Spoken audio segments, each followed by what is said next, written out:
In the 1920s, two young artists made huge strides with an innovative art style that became known as rubber hose animation, owing to its curved lines resembling a rubber hose. These were of course the legendary Walt Disney and the lesser-known Ub Iwerks, who drew Mickey Mouse as he is depicted today. After a decade of working for publishers, being pushed around and losing rights to their own IP, they decided to start their own studio and make new characters. Walt came up with the character Mickey Mouse, who was then refined into the iconic bipedal mouse we know today by his friend Ub. Later on they went their separate ways because Walt Disney was getting most of the spotlight, while Ub left in frustration and didn't find the same kind of success he had working alongside Walt.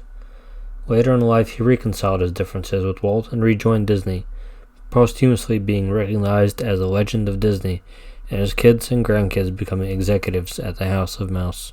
Besides Disney and Iwerks, another studio was picking up steam around the same time.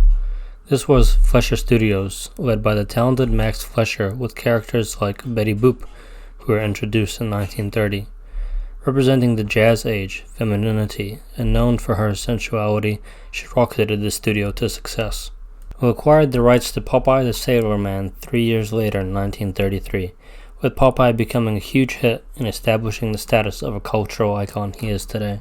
Beginning in the late 1930s, rubber hose animation started to fall out of fashion, with styles such as squash and stretch being introduced with features like Snow White and the Seven Dwarfs, and thus rubber hose went into hibernation out of the mainstream for many decades.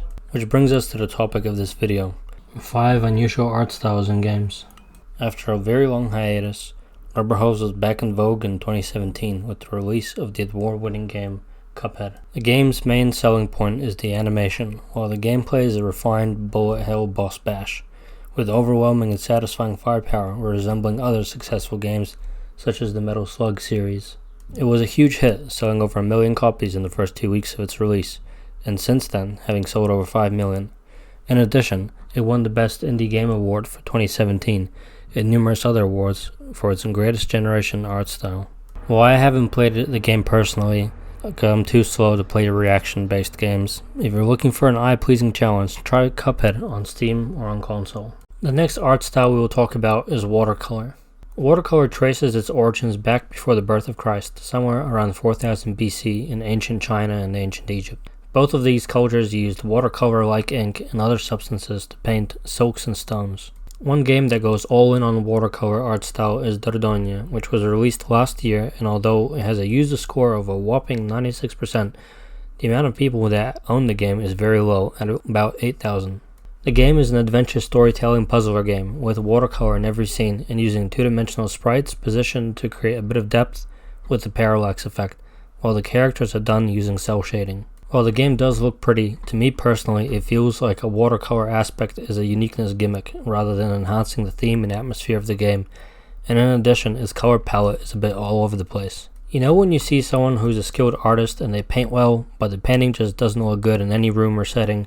That's how I personally feel about this game. It's a watercolor puzzle adventure. What you see is what you get. Another and more well-known game using watercolor is Gris, a title named after the French word for grey.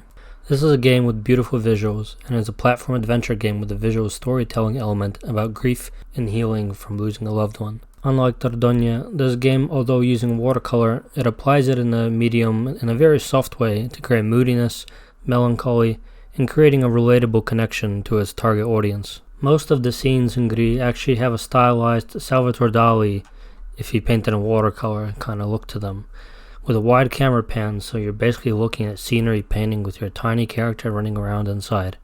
It's part of the visual storytelling, with your character being lost in the big world without their mother. If you pause the video in places, you can clearly see the splotches of watercolor stains, like in her hair or in the background, creating the mood that watercolor gives without creating the constraints onto the game like Dordogne does. Gris was released in 2018 and sold nearly 2 million copies on Steam alone. It still sells about 100,000 copies per year even now. If you're a female gamer or you want to feel emotional, I highly recommend this game. The next art style we'll talk about is stop motion, which traces its origins back to the very end of the 19th century, and the first recorded stop motion film was done in 1898 about Humpty Dumpty.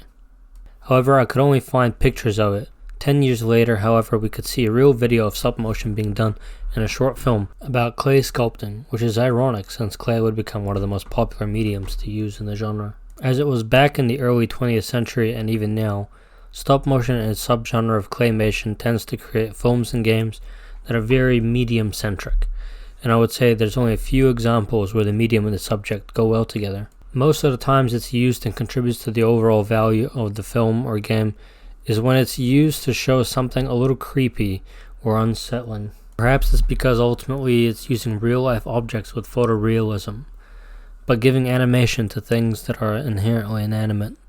So our brains, seeing something that is made of clay or dolls move as though they were alive, creates a kind of eeriness that works best in the horror genre. That said, there is notable exceptions to this. For example, the Lego movie, Wallace and Gromit come to mind. Most of what we talked about thus far for stop motion and subgenre claymation has been referring to films, and for a good reason. The challenge of making a claymation or stop motion based game is player agency. You see, in a movie or film series, you have a certain sequence of shots to take and then you're done filming. For a game, however, you must account for every possibility that may occur based on the player's actions. Every position they might be in, every environment. If they view the environment from multiple angles, you need to take a shot from every possible angle the camera can be at. Obviously, this is impractical, so you see adventure or fighting games get around this by having a fixed picture background. There's other interesting techniques in the game Reclamation, where they use camera scanning to actually give the clay depth, which I don't think has ever been done before, but it looks incredibly difficult to do so. My personal favorite film using stop motion is Phil Tippett's Mad God, which is disturbing and extremely well done. However, there's no real dialogue and the story is told through the events. The lack of character development and the corrosive visuals make it difficult to watch, but if this style was ever adopted into a video game, it'd be a hit for sure. I think it would probably look like the game Little Nightmares. Little Nightmares was released in 2017 from Tarsier Studios and published by Bandai Namco. The game sold a whopping 5 million copies, making it one of the most successful horror games on Steam. While the game is not really stop motion, it's obviously inspired by it given its visual similarities to stop motion film, such as The Night Before Christmas or the aforementioned Mad God film. If we look at the most strictly popular claymation games, then we have to talk about Clay Fighter and Neverwood Inc., neither of which is a huge financial success, but nonetheless have a cult following, which brings us back to my original point that this genre is a bit underdeveloped, as these games are both published in the 90s. Speaking of the 90s, let's talk about our next art style. This art style could be called a genre instead, but known today as boomer shooters, but there is other games that fit this style, so we'll talk about them too. The patriarch of this genre will be Wolfenstein 3D, released in 1992. It was a pioneer and opened the door for the more famous Doom, which was followed by Quake and then Duke Nukem 3D, which corrupted my adolescent mind as a young boy. Shake it, baby. At the time, the 3D style was such a big deal that they decided to include it in the title itself. Most of these games weren't 3D like we know 3D today. There was no triangles and vertices. They were essentially using sprites with depth. Other notable games in this style would be Blood and Hexen, which were both really good. But this style isn't limited to first-person shooters. Other games, like Might and Magic series, would basically use the same style, but add character progression, quests, story, goblins, and dragons. Even games like Dungeon Keeper 1, which ultimately inspired me into game development, is done in a similar style, but the camera is above, demonstrating this style is very robust and can be used for almost any genre. Nowadays, this style is making a comeback with games like Mullet Mad Jack, which is an extremely fast-paced running gun with insane visual style. Another game, Caesar's Revenge, developed by my friend Ivan and his team, was released a few days ago and it looks like it has a similar style. It looks visually a bit like Hexen, but more visceral, fast-paced and bloody. Another game I have to talk about, which is probably more rubber hose than boomer shooter, is Mouse P.I. for Hire. It uses what looks like original Mickey Mouse design, but Disney has lost their copyright on that character. So some developers decided to make Mickey Mouse a Prohibition-era gangster-slaying cartoon character who shoots at wolves and other baddies with his Tommy gun, to the background of slick jazz music. It looks pretty fun, but it's only scheduled to be released in 2025, which will be a great time sink for when we're hit by the next pandemic and covering the curtains to hide from the intrusive bright light of the mushroom clouds. The next art style I want to talk about is perhaps again not really an art style but more of a visual style, which in my opinion is inspired by the likes of Hans Ruedi Giger and Zdzisław Beksiński. In case you don't know who these people are, Giger is credited for coming up with the iconic designs used by the Alien franchise for the Alien character, as well as a variety of other pieces, which in my opinion he never really got due credit for. But that wasn't even his best work. Some of his most interesting work is actually the exercises in sculpting and design that he did, when he took mundane items like eggs and watches, and would conjoin them in ways that made them deliciously creepy.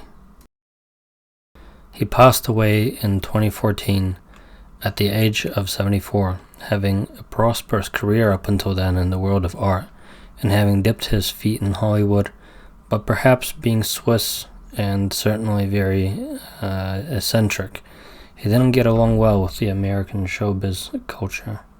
Zdzisław Beksiński was a renowned Polish artist, celebrated for his surreal dystopian imagery.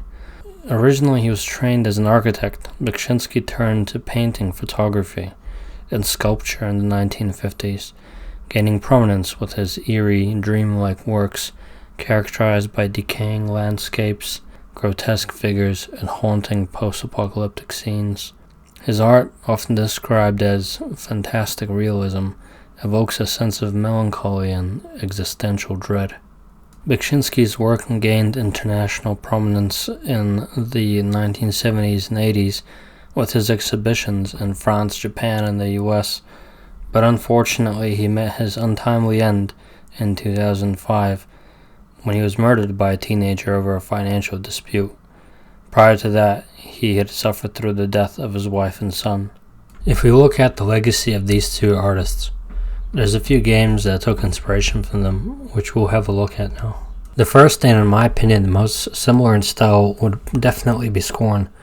The game was released in October 2022 by a Serbian studio, following a successful Kickstarter campaign where it raised $42,000 above its target for a total of $192,000.